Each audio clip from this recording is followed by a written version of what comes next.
পৃথিবীর বুকে এমন এক ব্যাংকের অস্তিত্ব রয়েছে যা বলিউডের ধুম কিংবা ওয়েব সিরিজ মানি হেইস্টের চোরদের কাছে স্বপ্নের মতো। কারণ এই ব্যাংকে মজুত রয়েছে পৃথিবীর সবচেয়ে বেশি সোনা। মানব সভ্যতার ইতিহাসে এত সোনা এর আগে কোথাও একসঙ্গে এক জায়গায় সংরক্ষণ করা হয়নি। সহজ ভাষায় সোনার সবচেয়ে বড় গোদামঘর বলা হয়ে থাকে একে। ব্যাংকটির নাম নিউ ইয়র্ক ফেডারেল, যেখানে মজুদ আছে বিশ্বের সবচেয়ে বেশি স্বর্ণ।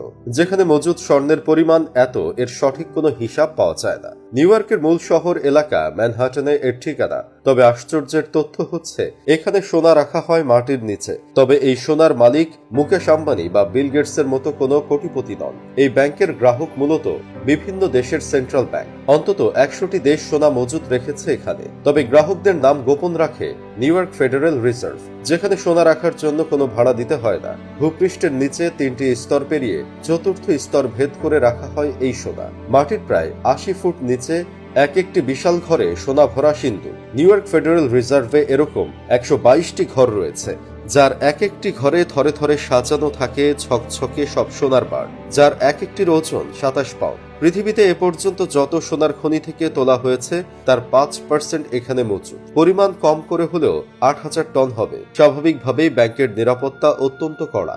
রক্ষীদের নিজেরাই প্রশিক্ষণ দিয়ে তৈরি করে নিউ ইয়র্ক ফেডারেল রিজার্ভ। টানা 1 বছর ধরে চলে প্রশিক্ষণ। শটগান এবং রাইফেল চালানোর দক্ষতার সার্টিফিকেট লাগে। এছাড়া ক্যামেরা, অ্যালার্ম, তালা তো রয়েছেই, যা নিষ্ক্রিয় করার প্রক্রিয়া বেশ জটিল। এমনকি একজনের পক্ষে তা নিষ্ক্রিয় করা সম্ভব নয়, কারণ নিষ্ক্রিয় করার সম্পূর্ণ পদ্ধতি একেবারেই গোপন। বলা চলে সোনা রাখার পুরো জায়গাটি বহু স্তর বিশিষ্ট